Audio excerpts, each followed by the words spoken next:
యేసుప్రభు ఎందుకు పుట్టాడు? నీ ఇంటికి వెళ్ళేస్తామని పుట్టలేదు ఆయన.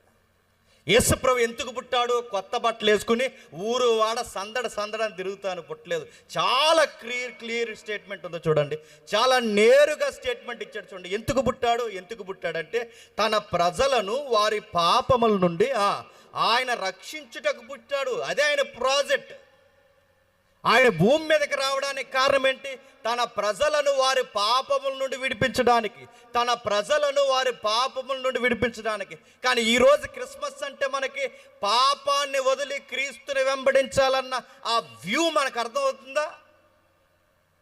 ఈరోజు క్రిస్మస్ ఏంటంటే చెప్పిన సందడి. అడుగుతున్నాను, పాటలు కూడా ఎలాగ ఏడ్చినాయి తెలుసా? బెత్లెహేములో సందడి.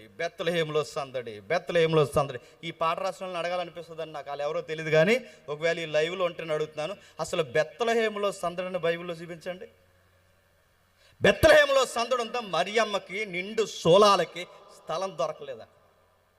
మరియమ్మకే లేదు సందడి, మరియమ్మకే లేదు స్థలం. అక్కడ వరకు ఎందుకు? ఆ పుట్టిన యేసుకి సరి అయిన పొత్తుగుడ్డలు లేవు, ఆలక లేని సందడి, అక్కడ దొరకని స్థలము. ఈ రోజు సంబరాలు ఎక్కడొచ్చి? ఈ సంబరాల బ్యాచ్ అంతా వచ్చారు మన క్రిస్టియానిటీలోకి. ఈ సంబరాలు గాళ్ళు భక్తి లేని వాళ్ళు అందరూ వచ్చారండి. అందుకేనండి సందడి. ఒకప్పుడు పాటలు అర్థవంతంగా ఉండేవి, ఒకప్పుడు పాటలు బాగుండేవి. ఎంత బాగుండేవి పాటలు! మా ఇంటి పేరు పశువుల పాక, పక్కింటి పేరు ఒలీవల కొండ. ఎంత మీనింగ్ఫుల్ సాంగ్స్ అండి. ఇప్పుడు సుక్క పుట్టిందిలే సుక్క, తర్వాత ఏం చేసింది? ఉందా సుక్కేసిన వాళ్ళకి ఎగురుతున్నారండి వీళ్ళందరూ. సుక్క పుట్టింది అంటే మీరు గమనించండి, సేమ్ బీట్స్, డీజే ఇలాంటి పెద్ద పెద్ద బాక్స్లు పెడుతున్నారు. డీజే మీ యవనస్తులు వాక్యానికి పెద్ద పెట్టేశారు, సంతోషం. ఒకవేళ డ్యాన్స్ వేసుకుంటే వెళ్ళిపోయిన తర్వాత వేసుకోండి. చాలామంది యవనస్తులు ఏం చేస్తారు చెప్పండి? వీళ్ళ వాక్యాలు వినరండి. వీళ్ళు ఏం చేస్తారు తెలుసా? వీళ్ళు మీటింగ్ పెట్టించి వీళ్ళు వాక్యాలు వినరు. వీళ్ళు ఏం చేస్తారు? తెల్ల లింగీలు నల్ల సొక్కాలు కట్టుకుని అడాడుగా కేరళలో పుట్టారట. మీరు అడుగుతున్నాను నేను, మీరు కేరళలో పుట్టారా?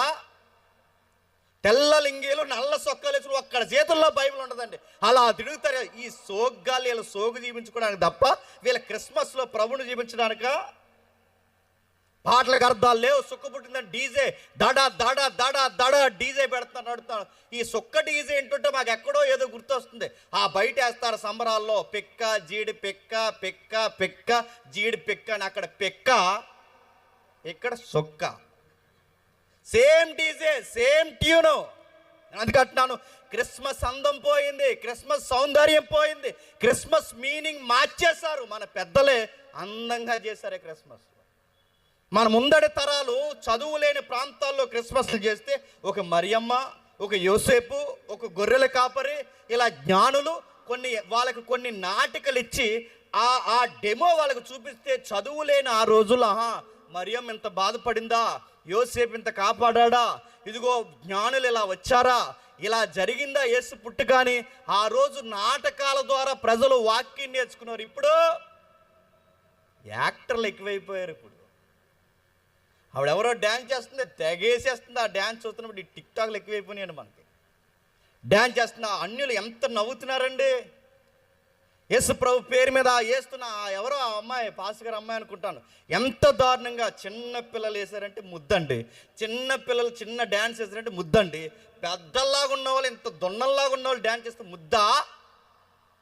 పైగా ఈ చిన్నపిల్ల ఎవరైతే వీళ్ళ పిల్లలు ఈ తల్లిదండ్రులు కింద కూర్చుంటే ఆ కింద కూర్చున్న వాళ్ళగట వాళ్ళ అమ్మాయి వాళ్ళ అబ్బాయి అక్కడ పెద్ద ఎరగదీస్తున్నాడు ఆస్కర్ అవార్డు. ఇప్పుడు అక్కడ అలా వేస్తుంటే మావిడేనండి. వేయడానికి ఆడికి సిగ్గు లేదు చెప్పండి, ఎక్కించడానికి చెప్పండి. నేను ఈ మాట అనకూడదు, గుర్తుపెట్టుకోండి. క్రైస్తవ అందం సంబరాలు కాదు, క్రైస్తవ అందం ఇది కాదు, మన అల్లరి కాదు. మన దేవుడు సమాధానకర్త. మన ఏదుకులు సొసైటీకి ఒక మెసేజ్ ఇస్తాయి. మన ఏదుకులు సమాజానికి మింగుడు పడిన ప్రశ్నలకు సమాధానం ఇస్తాయి.